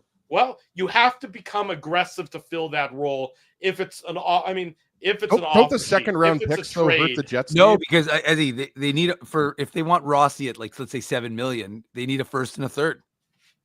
Right, you don't need your own second. You don't need but I agree with you, Ezzy. Like if you're going higher end, like really higher end, then you do need your seconds, which they, for the record, do not have for the next 3 years. Right. Yeah. I mean, that's the problem, is that they don't have their second round. They have a first, third, fifth, sixth, and seventh this year, and the first, third, fifth, sixth, and seventh next year. Of course, if they trade the first and the third this year, Drew, that's going to be a very, very slow draft coverage for us. No question. I mean, it's actually funny. The next 3 years, they have the first, third, fifth, sixth, and seventh. So they don't have a second or a fourth right now, at least, for the next 3 seasons because of the trades that they've made. This year's second round pick was for Tyler Toffoli.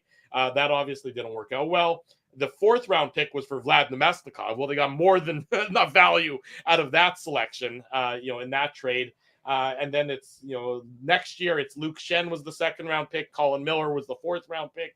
And then the year after that, back in 2027, it was Brandon Tanev and it was Luke Shen, for those picks. So I was just going to say, the Jets in fourth round picks have never been a great thing. I think they have one fourth round pick that's hit, and they have one that's a question mark. We're going to see if he hits. Now, here's the trivia, folks. Who's the fourth rounder they hit on, and who's the fourth rounder that is a question mark?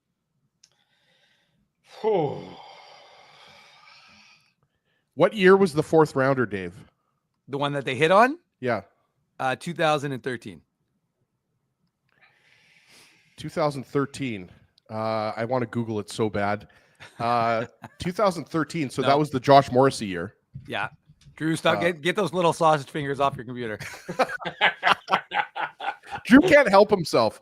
2013. Was that Eric Comrie? No, he was a second rounder. Oh, I know who it was. Because you just looked.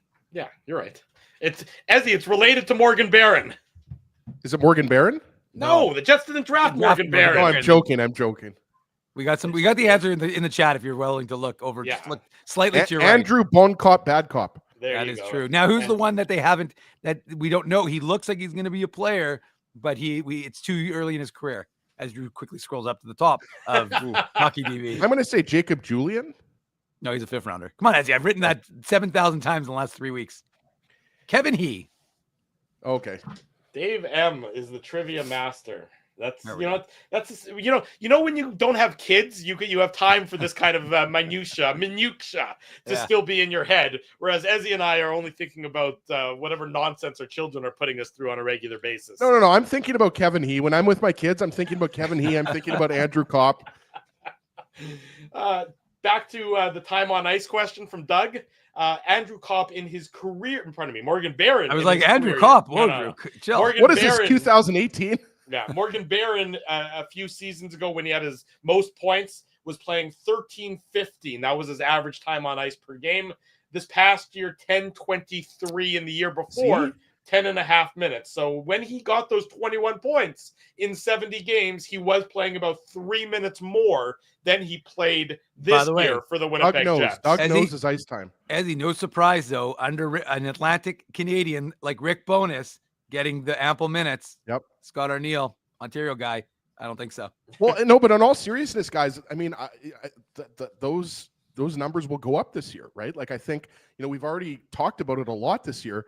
The forward group, like the D group, is going to look very similar. Well, like I was going to ask you that. Do you think it will, or do you think that could be a move with regard to the Jets? Drew, there is some breaking news here. The Jack Adams voting just came out, and Spencer Carberry wins it first. Scott Arniel in second.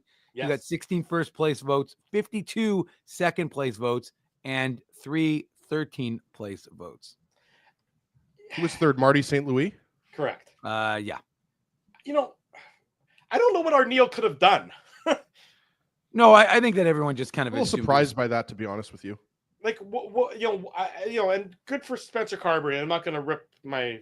I think you got to remember, though, Drew, the perception again here is that Scott Arniel took a very good team and elevated them. Right. But Spencer Carberry took a team that people didn't even think we were going to be a playoff team and got them to just short of being the President's Trophy winner. So I think if you're asking me why, I would say it's because Washington wasn't expected to do anything this year, and they were in first place, not as much as Winnipeg, obviously, but they were right there with the Jets. And so that would be my. Well, it sounds like the voting was very close, right? Like, Carberry got 81 first place votes, and Arniel had 16 first place votes. Yeah. Oh, okay. So there was a clear 1-2. It was Carberry 1, Arniel 2 on most of the ballots, because who else got first place votes? First place votes also went to Marty St. Louis. He had 2 of them. Jim Montgomery got 2 of them. Ooh, Dean Evison. Dean Evison did not get any first place votes. He finished 5th overall with 5 second place votes and 15 third place votes. But Drew, I might be biased, but I think Scott Arniel should have won the award. First of all, I mean, first season as a head coach with the Jets, and he wins the President's Trophy, and they go deep into the second round. That's all I'm going to say there. But speak of expectations, Dave. Yeah. I mean, Marty St. Louis, a lot of people thought Montreal would be one of the bottom teams in their division, right? The Atlantic Division. I thought Pascal Vincent was going to take over for him at one point. Well, I'm just saying Marty St. Louis ends up finishing 3rd in Jack Adams voting, but I mean, I think you can make a strong argument he should be winning the Jack Adams Trophy. Again, I think, I'm a little bit surprised that Carberry got that many first place votes versus Arniel. I might be biased, but at the end of the day, he ends up being a finalist and comes very close to winning the trophy. And, we got to, tip our hat to Carberry, who obviously did an amazing job with the Caps this year, even though that team didn't go deep in the playoffs either. Yeah, exactly. I mean, it's not worth getting upset about. It's not, both coaches did a tremendous job in their respective organizations. I think it's just more, Arniel went from 4th last year to 1st. Carberry, as we had the highlight, went from 16th to 2nd. You mean the Jets, or the Jets and the? Yeah, I'm saying the Jets went from 4th overall to 1st, and the Capitals went from 16th overall to 2nd. So, again, like I said, I don't have a dog in the race, but I just think that it's interesting that the way the results came out. But I just saw the news come out, Drew, so I thought it was topical. I have a dog, Dave. Arniel's my dog. Where my dog's at? Woof woof. I have a dog. She turned 17 last week, so happy birthday to Brixton. Well done, Brixton. Yeah, Brixton's still going What's strong. That in human years, Drew? That's got to be like 80, 85. It's a lot older than that, Ezzy. The standard used to be 7 years period, right? But now it's no, it was 7 years. It was when they were a puppy, it was like 7 years, and then as they got older, it was like 13 years, I think. Isn't that the way you age too, Drew? Yeah, ironically, yes, I age in dog years as well. So if you want to convert it to human years, Ezzy, it's just probably somewhere around Brixton. I've said this to you before, Drew. Brixton is like the Keith Richards of dogs. Like Brixton's never going to die. I from your lips to I hope you're correct. And Brixton has actually done more heroin than Keith Richards, so it's really surprising that she's still around with us. Well, Drew, I'm currently on the pumpkin.com dog years to human years calculator. Oh boy. Actually, sorry, just so you know, 17 doesn't even factor in for a small dog. Yeah, small dog. It stops at 15 and it goes, that would mean it's 76, but it looks like it's going up every 4 years. So 84 would be Brixton's current age. So what you're saying is she's a medical marvel and she's broken the actuary charts. Is that what you're saying? That's basically what I'm saying. Okay, that's good to see if our friends at Pumpkin. So sorry, Dave, what is Drew in dog years now? 102. Back to my original question, though, before we got very seriously waylaid. How confident are you, before you interrupt with that breaking news, that the Jets defense, that there's not a trade that's going to happen on the Jets defense right now, especially on the right side? When you hear the talk of Elias Salomonsson, I know, Dave, that you believe he needs another year of seasoning at the Moose level. No, I never said that. I said that I think that's what ends up happening because he's waiver exempt. Right. I said to you previously on the show, I'd like to see what happens with him in training camp. We heard what Eric Dubois said about him when we had him on the show last week. Right. To me, he's a stud. I think he's an absolute player in the NHL. Is he going to be ready to go next year? That's for him to determine. If he has a great offseason, then it's possible. I definitely think it's possible. But again, it requires the Jets to lose players on waivers, something they've been loath to do. Or make a trade. So back to my original question there. How confident are you that the defense, as currently constructed, particularly the right side of that defense, isn't going to change between now and training camp? I look at the, obviously, there's Pionk, there's DeMello, there's Miller, there's Shen. How confident are you that let's say Luke Shen is still a member of the Winnipeg Jets at the start of training camp? Well, I like, why are you trading him? I mean, would be the question. Like, I don't, like, for me, I don't look at, like, Luke Shen is like a 6'7" defenseman, right? On the right side on the third pair. Like, I look at the top if there's going to be any move, and specifically, like, are you going to bring someone in to augment the top pair, which possibly moves a guy like Dylan DeMello down the lineup? Like the issue is you have so many guys that are currently under contract, right? Like the top 4, they're all under contract. I mean, all these guys, the only guy that was in your top, let's say your top 8 defensemen that isn't under contract is Hayden Fleury, right? And we talked about him, like he could be a guy that gets a 1 or 2 year deal.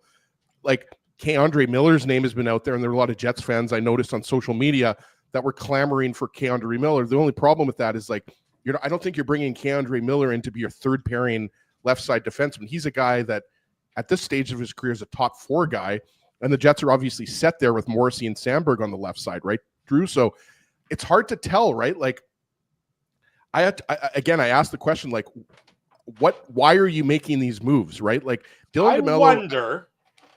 I wonder, and I have no evidence to this effect whatsoever. So this is just me speaking without any particular knowledge.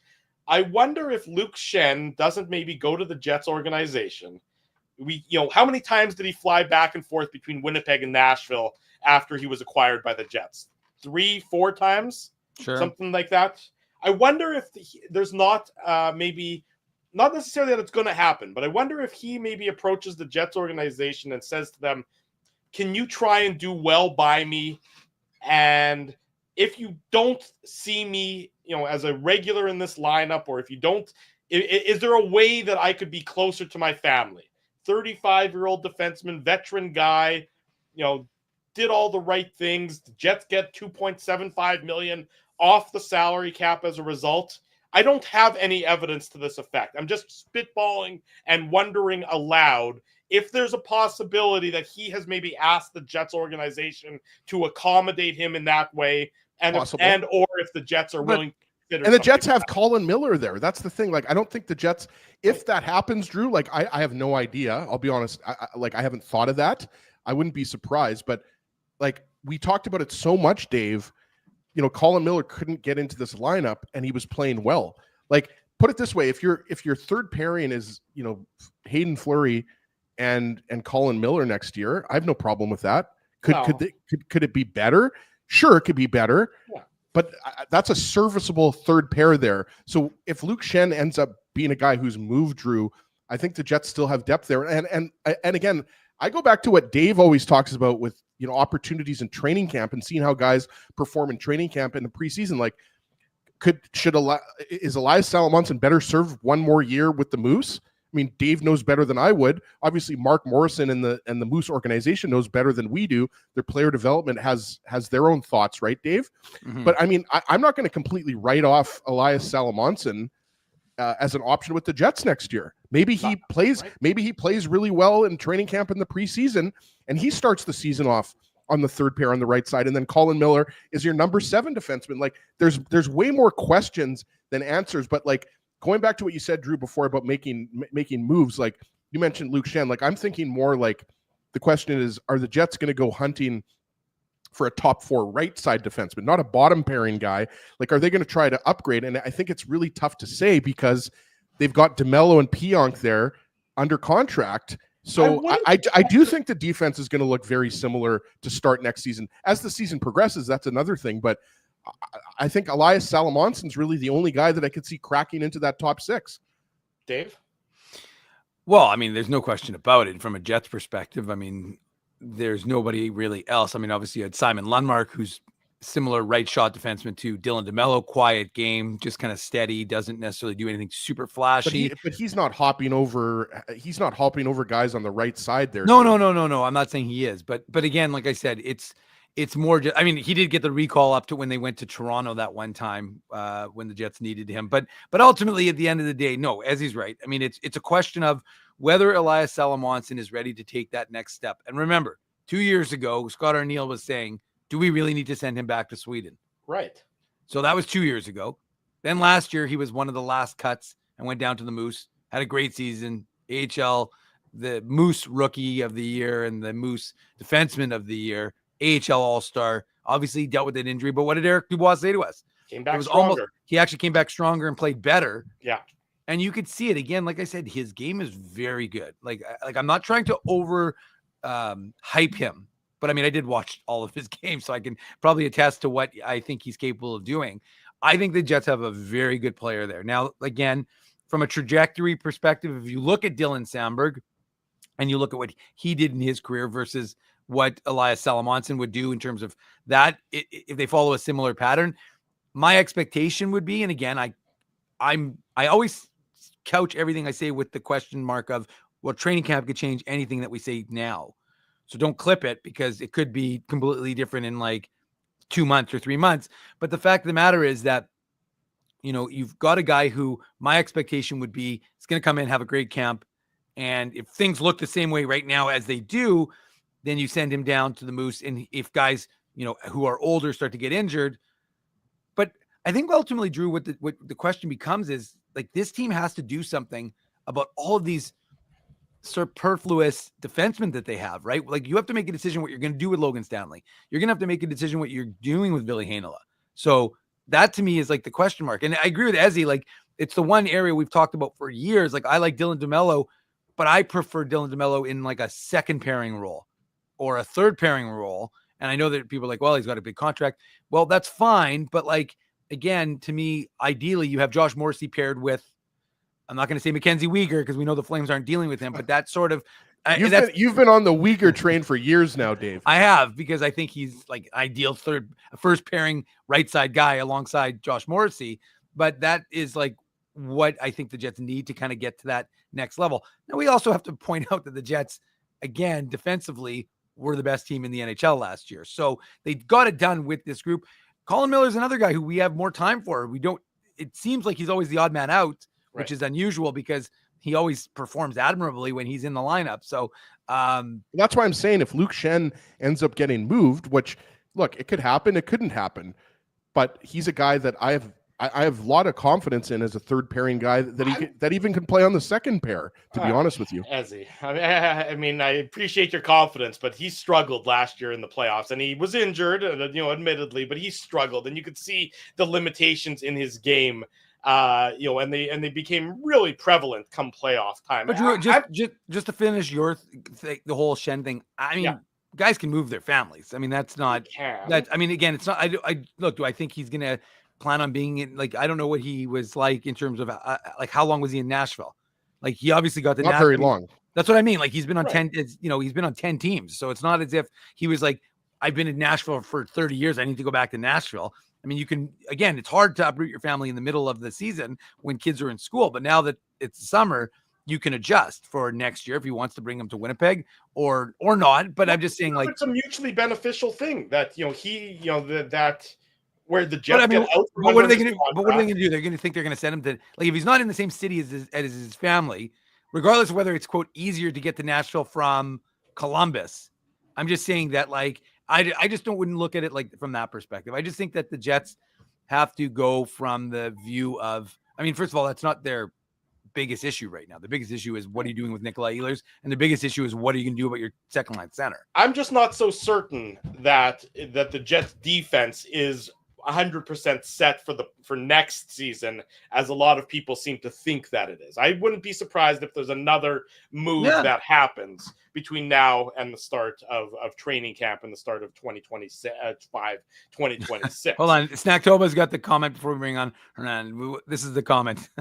For the people listening on the podcast, I'm glad I'm here for the first ever IC discussion on adding a D-man and a 2C. That is definitely a redundant dialogue. The off season is here when Groundhog Day. Ezzy, I'm pretty sure we had that discussion how many times during last regular season. So. Let's ask Hernan about the Jets 2C position. Let's ask Hernan Salas about the Edmonton Oilers and the Florida Panthers. Hernan, of course, is with Edmonton Sports Talk, good friend of ours, here on the program. Hernan, good morning. Thanks so much for waking up, joining us. A bit of an exhilarating night last night, the last couple games in Edmonton, as the series has been everything everyone had hoped for and then some at one game apiece so far.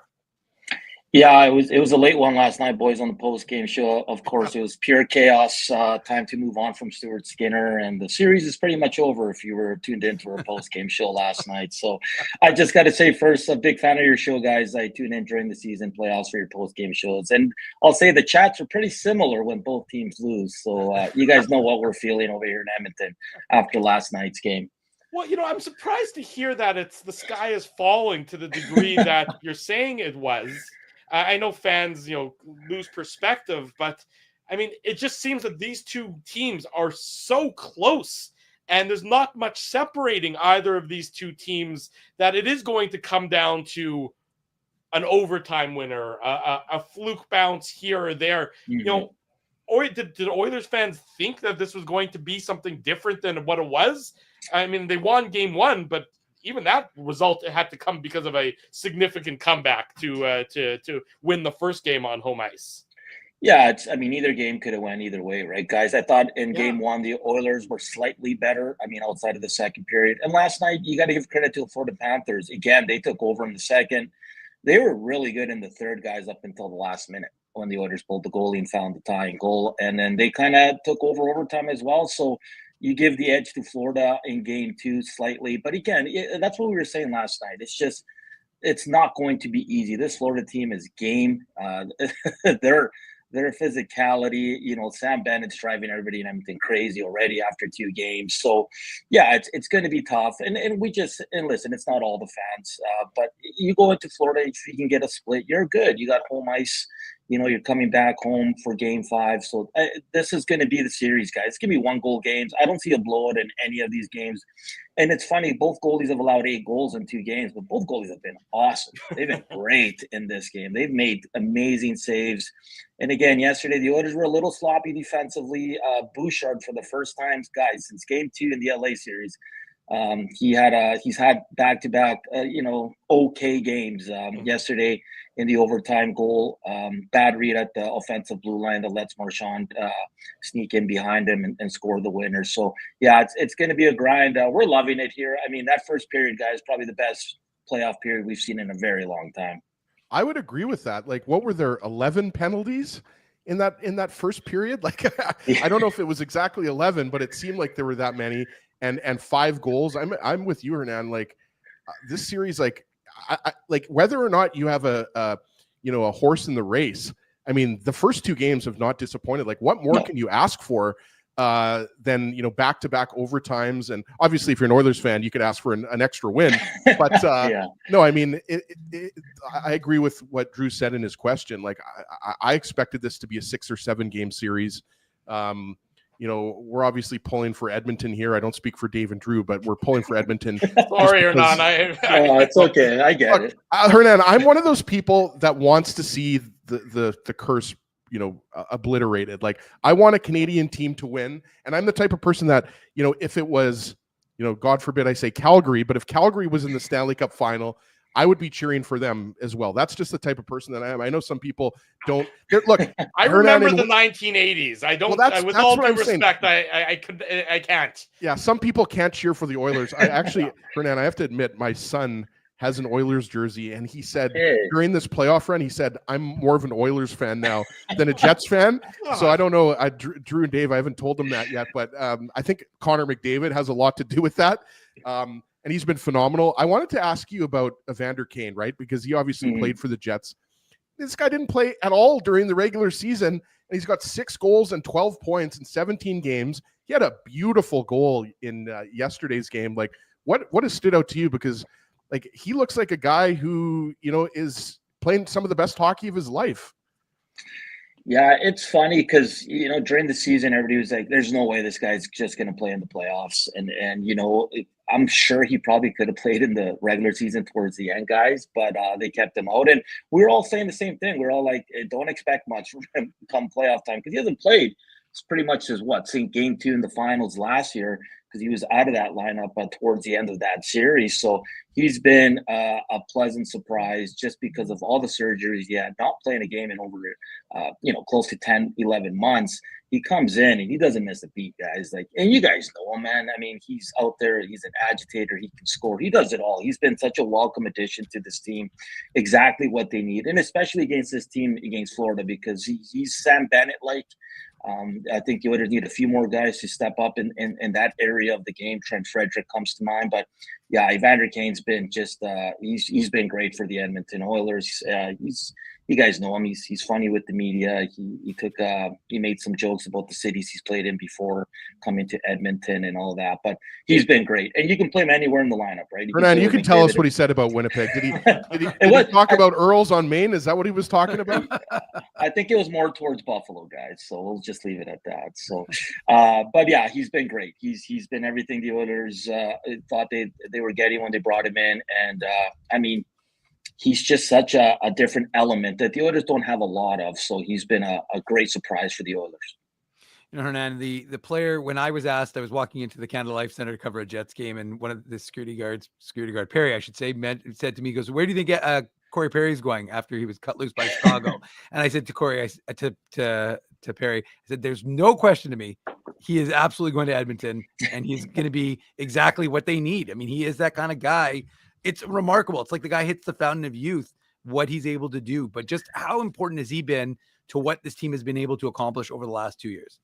Yeah, it's funny, Dave, because when they signed him back in July, a lot of us were like, why? Like, it's like, find someone else, someone younger. And honestly, guys, because the Oilers in the regular season didn't get a lot of depth scoring. Like, they brought in Arvidsson, Skinners, all these guys, and you were getting a lot of production. The one guy that was a constant and was consistently good throughout the season was Corey Perry. He was absolutely fantastic. And you're seeing in the playoffs, like yesterday, he's tied up. Like, his stick is tied up and still finds a way to score the goal. And then I don't know if you guys saw his post-game interview, but just so calm and cool and just like, hey, guys, like, we know this is not going to be easy. That's a great team over there, but we're good. Like, go to Florida. They're feeling the same we are. So for the Oilers, I think it's just his veteran presence. And Leon and McDavid have said the same. They're like, he can play with anyone. He's not as quick, guys, as 10, 15 years ago, but the hockey sense and the skill is still there. And, Zach Hyman's out, but guys, start the playoffs. He was the guy in front of the net on the number one power play. Like, he would start there instead of Zach Hyman, and Zach Hyman was the constant there. So that's all you need to know about what they think of Corey Perry. He's just been fantastic. And he doesn't play a lot compared to the big boys, but he's just a production machine. So Corey Perry is just great for this team. Hernan Salas of Edmonton Sports Talk is our guest on the Illegal Curve Hockey Show, talking about the Stanley Cup Final. Game 2 last night, the Panthers won in double OT. The Oilers won Game 1. Series shifts to Florida for Game 3. Player I wanted to ask you about, under the radar a little bit, acquired at the just before the deadline, Jake Wallman. Where is this Oilers defense without Jake Wallman? Because he just seems like he's come in and just solidified that group towards the bottom pair there. Just not a flashy guy, but just a very solid defender who seems like he's fit in fairly seamlessly with that Oilers group. Just such a great pickup, especially with Echo missing so much of the playoffs, right? Like, he was able to come in, play top 4 minutes. Now he's on the third pair with John Klingberg, but he's been great. And Game 1, I think they showed him 4 times on the bench just in pain. Like, this guy's sacrificing everything. He's got an amazing shot. He got an assist yesterday on the tying goal. He's just been great. Steady Eddie. He can play with anyone. He can play the left or the right side as well. And he's playing with another guy that, man, he's probably the biggest surprise on the Edmonton Oilers, John Klingberg. Like, I mean, when they signed him, they brought him in the first 5-6 games. I think most Oiler fans and media here were like, yeah, okay, we're probably not going to see a lot of John Klingberg, especially in the playoffs. But he came in and he's just been outstanding. And Stetcher, he's out because that comes back. But this is another guy that just kind of stepped up in the playoffs. He's been fantastic. But Jake Wallman right now, he's becoming kind of a hero here. Everybody's loving kind of the pain threshold he has, the sacrificing to do anything to win.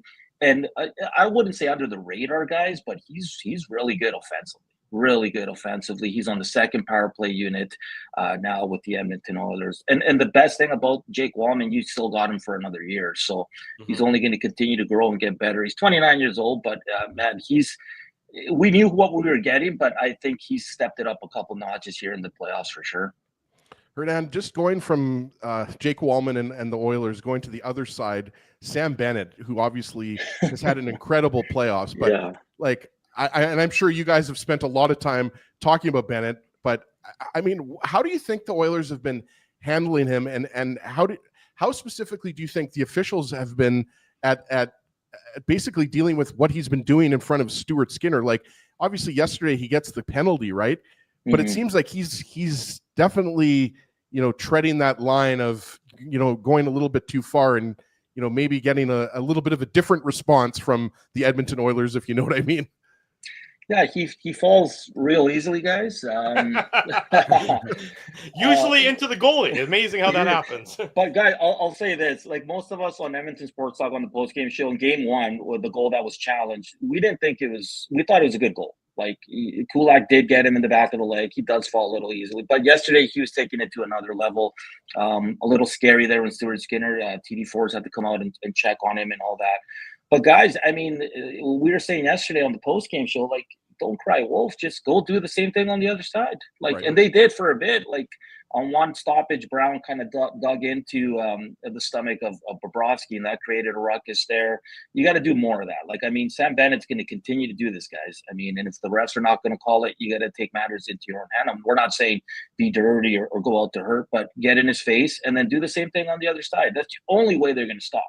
The only way. So, I mean, it's part of the playoffs, guys. That's a greasy team over there, and the Oilers just got to match it. And one guy we've been kind of disappointed with, because Trent Frederick, we have not seen Boston Trent Frederick yet. Right. He's not even close to that. He hasn't gone full Trent Frederick, right?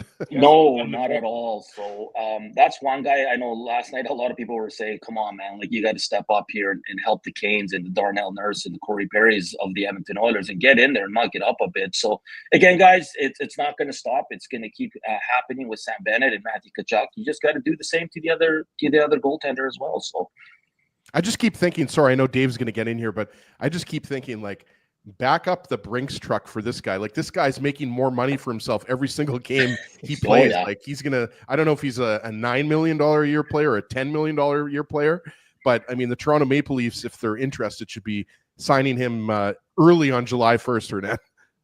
Oh yeah, he's. I mean, every team would love to have Sam Bennett. I mean, he's just a phenomenal player. He's been really good in this series. He's got goals in back-to-back games.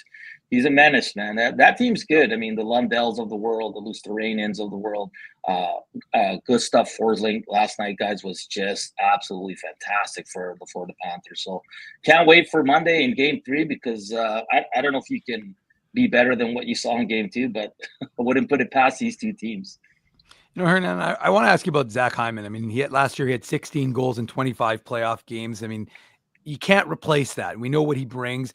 The one other thing that I find so fascinating with this Oilers team is just how connected they seem. And, you always seem connected when you're winning. But when you watch, like, the way Connor Brown popped out of the closet or whatever he was in to do the lineup announcement, you see the way the guys are calling Zach Hyman after the win, and you can see how connected this team is. I just thought that's just a kind of an interesting side plot. But just from your perspective, one, I guess, is on the connectivity you're witnessing from a team that's obviously back-to-back Stanley Cup contenders, but also just from what the team is missing without Zach Hyman in the lineup.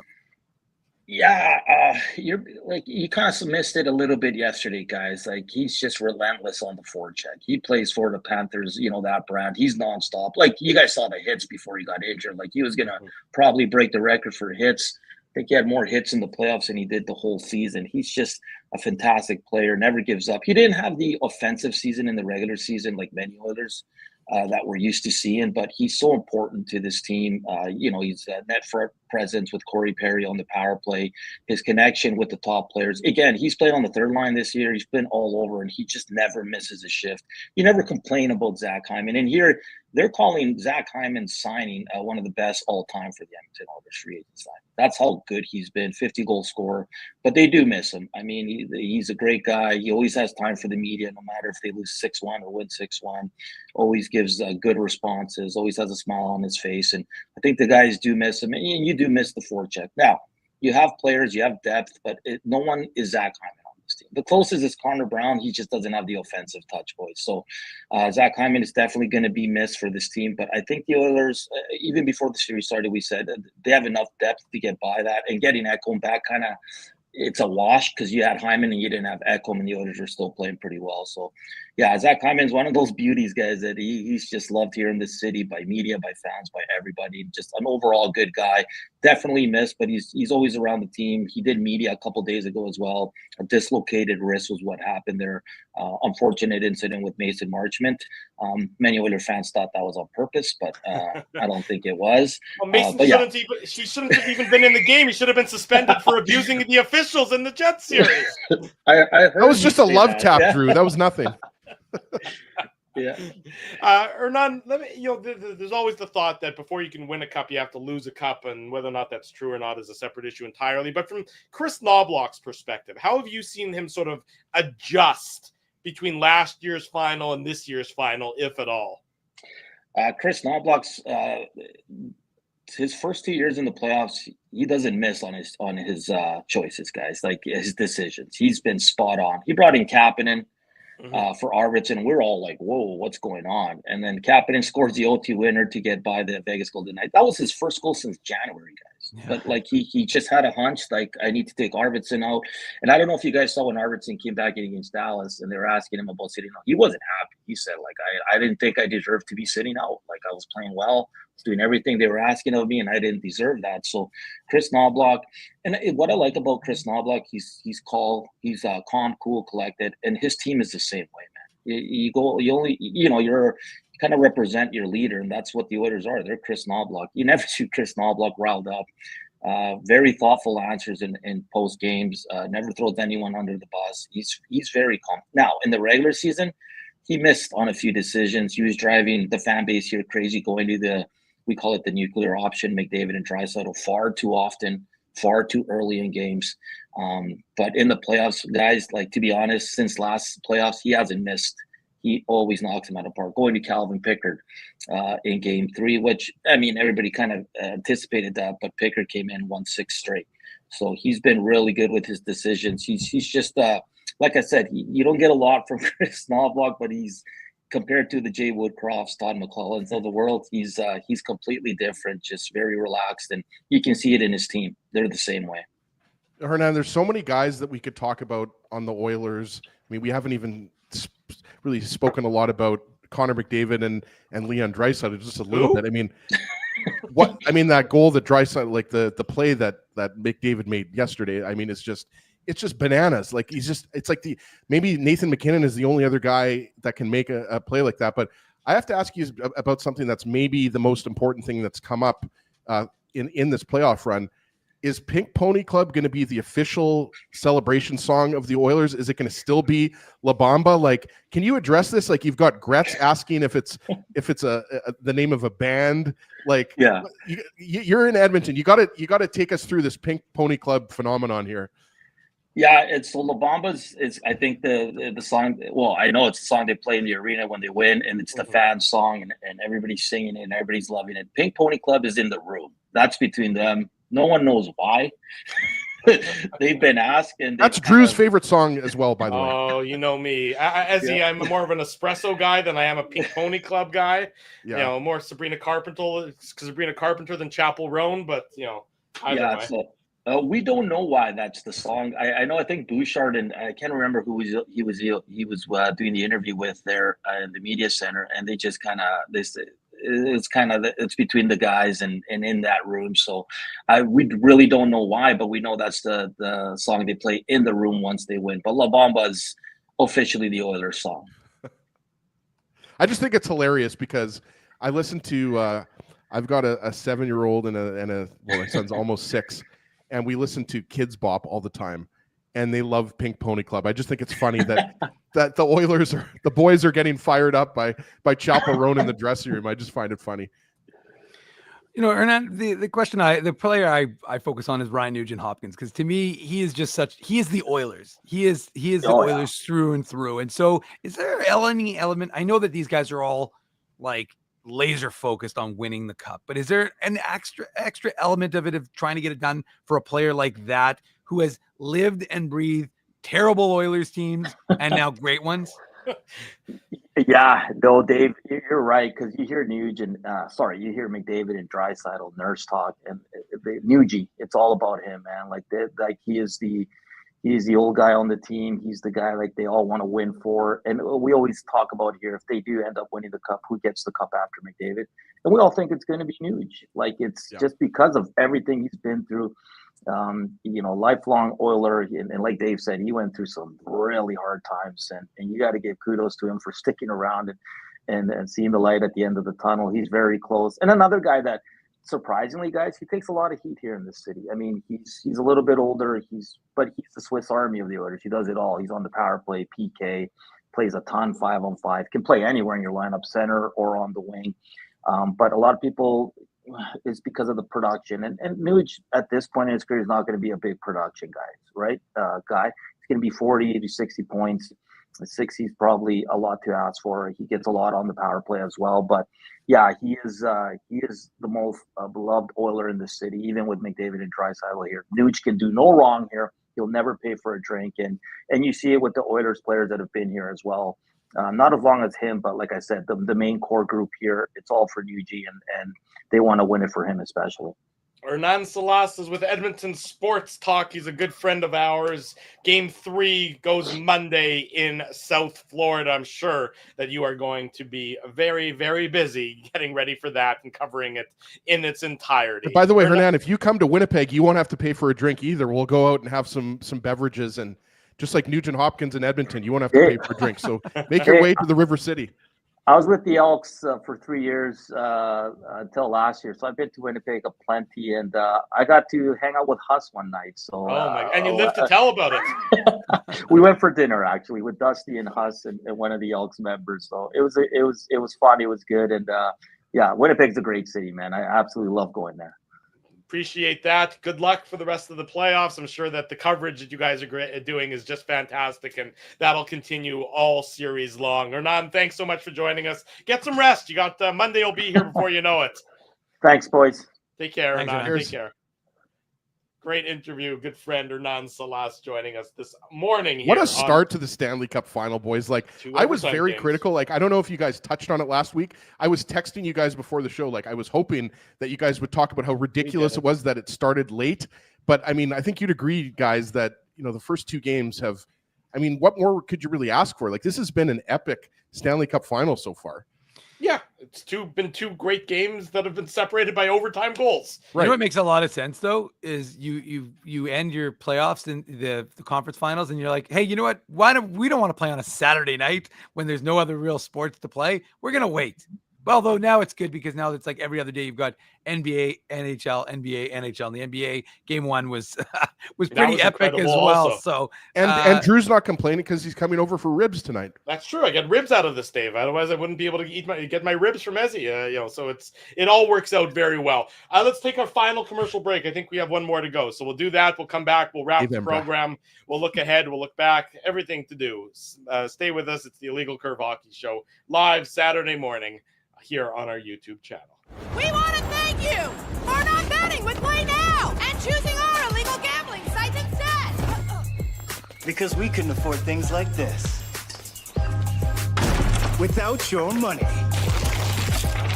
So much of your money. Now you might have questions like, Do our profits benefit your community? No. Or bet with Play Now, Manitoba's local legal and secure gambling site. Dining, entertainment, parking, and convenience, all in one spot. City Place is located in the heart of downtown Winnipeg, attached to the Canada Life Center. Whether you're working, living, or out for a night in the downtown, make City Place your go-to destination before or after the fun finds you. Lunchtime, game time, anytime. Visit City Place at 333 St. Mary Avenue, next to Canada Life Center. Holt Dental, the new official dentist of Illegal Curve, has a philosophy rooted in 2 unyielding principles: genuinely caring about patients and providing outstanding service. Being a patient of Holt Dental means more than just checkups and treatments. It's taking the time to listen and talk to each patient so they can achieve the best long-term health, functionality, and aesthetics for their teeth, mouth, and gums. Conveniently located at Grant Park Festival on Taylor Avenue, Holt Dental is dentistry of the highest quality in a comfortable and relaxed environment. For more information, visit holtdental.ca. Oh, and there's plenty of free parking at the front door, too. Celebrating its 40th year as Winnipeg's home for stand-up comedy, Rumors Restaurant and Comedy Club has recently been named Canada's top comedy club and a top 5 comedy club in North America. From birthday parties to date nights to fundraisers and everything in between, Rumors is your destination for the best and most affordable live entertainment Winnipeg has to offer. For more information on upcoming shows, Rumors' incredible promotions, and to purchase tickets, visit rumorscomedyclub.com.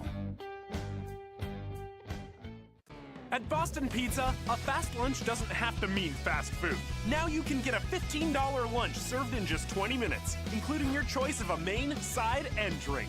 That's right, lunch for $15 at your local Boston Pizza.